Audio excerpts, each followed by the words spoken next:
శనివారం నాడు తెల్లవారక ముందు తలంటు పోసుకుని నల్ల చీర నల్ల రవిక ధరించి శంకు చక్రములతో కూడిన 7 కొండల స్వామి తిరునామమునకు మట్టి ప్రమిదలో 7 రంగులతో కూడిన వత్తిని వెలిగించి శశాస్త్రీయంగా స్వామిని పూజించి కమ్మని నువ్వుల చిమ్మిలి నైవేద్యం పెట్టి నీరాజనముతో వ్రతమును పూర్తి చెయ్యాలి.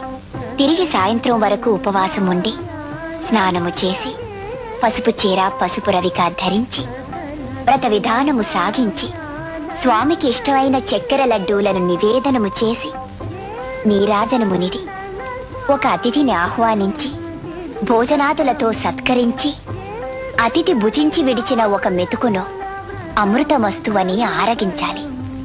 అప్పటికి ఆనాటి శనివార వ్రతం పూర్తవుతుంది.